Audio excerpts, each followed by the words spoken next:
कशा पद्धतीने हे ट्रान्झिशन बिहारमध्ये घडवून आणलं तुम्ही? नाही, जेव्हा MY फॅक्टर हा आरजेडीच्या अनुकूल होता, तो जातीय होता. आत्ताचा MY फॅक्टर म्हणजे महिला आणि युथ हा MY फॅक्टर हा बिहारच्या विकासासाठी हा NDAचा MY फॅक्टर होता.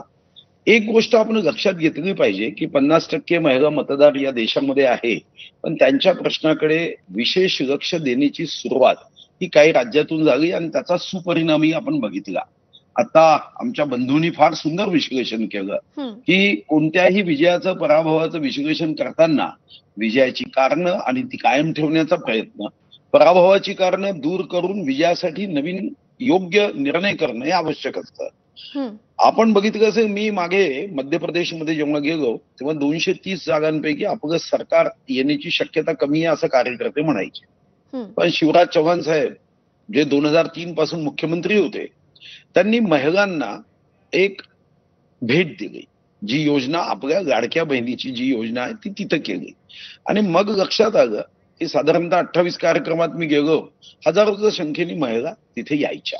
झारखंडमध्ये भारतीय जनता पार्टीचं सरकार नव्हतं, तिथं झारखंडच्या विरोधी पक्ष आज जे आहेत त्यांनी केलं, ते निवडून आले. आता इथं जसं बाकी रणनीती आहे, यामध्ये एक गोष्ट पुन्हा माझ्या लक्षात आली की M म्हणजे महिलांसाठी जे आमच्या जीविका बहिणी तिथं म्हटलं जातं बचत गटांच्या, या जीविका बहिणींच्या खात्यामध्ये जेव्हा त्यांच्या रोजगारासाठी पैसे देण्यात आले, तेव्हा या सर्व वातावरणामध्ये अजून एक अनुकूलता मोठ्या प्रमाणावर निर्माण झाली. युथच्या संदर्भामध्ये जरी प्रशांत किशोरजी मुद्दा घेऊन मांडणी करत होते, पण एक गोष्ट नक्कीच आहे की पॉलिटिकल सायन्स शिकवणारा प्राध्यापक हा उत्तम पॉलिटिकल सायन्स शिकवू शकतो, पण तो उत्तम नेता होऊ शकत नाही. द्रोणाचार्यांनी अर्जुनाला चांगलं शिकवलं असेल, पण द्रोणाचार्य अर्जुनासारखा गांडीव धनुष्य घेऊन क्षमता निर्माण करू शकत नाही. चंद्रगुप्ताला चाणक्यानी सम्राट केलं, पण चाणक्य स्वतः चंद्रगुप्त होऊ शकत नाही. प्रशांत किशोरजी विसरले.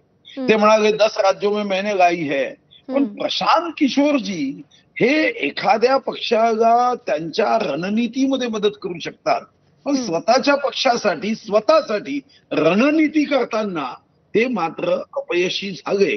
त्यांनी जरी युथ हा विषय जरी घेतला तरी तिथं असणाऱ्या NDAनी युवकांशी सोशल मीडियाच्या माध्यमातून बिहारचं जे भविष्य, श्रेष्ठ बिहार हा जो विषय मांडला, तर माझ्या लक्षात आलं की हमारा बिहार श्रेष्ठ बिहार हे जे NDAचं सूत्र होतं आणि त्यामागची मांडणी होती. MSME असेल, उद्योग असेल, युनिकॉर्न कंपन्या असेल, मुद्रा योजना असेल, स्टँडअप योजना असेल, शिक्षणाच्या सोयी असेल, हा जागतिक स्तरावर बिहारच्या तरुणांमध्ये असणाऱ्या क्षमतेचा आम्ही उपयोग करू. बिहारमध्ये सर्वात जास्त UPSC पास करणारे विद्यार्थी हे निश्चितपणे बिहारचे आहे. नालंदा विश्वविद्यापीठासारखं विश्वविद्यापीठ हे या बिहारचा आहे. तथागत भगवान गौतम बुद्धाचा जो विचार श्रेष्ठत्वाचा आहे तो या बिहारचा आहे. असे अनेक गोष्टी विषय हे त्या ठिकाणी NDAने केल्यावर M महिला आणि Y युथ असं MYचं सूत्र बदललं असं मला बरोबर. सुधीर मुनगंटीवारजी, बिहारची परंपरा किती दैदिप्यमान आहे आणि संपूर्ण भारताच्या इतिहासात बिहारचं स्थान किती महत्वाचं आहे हे तुम्ही सांगताय, पण बिहारचं हेच गतवैभव बिहारला प्राप्त व्हायला पाहिजे ही सुद्धा सगळ्यांची अपेक्षा आहे. आपल्या सगळ्यांना विनंती आहे की आपण आमच्या सोबत राहा. एक छोटासा ब्रेक घेऊन ही चर्चा आपल्याला अशीच पुढे सुरू ठेवायची आहे. पाहत रहा ABP.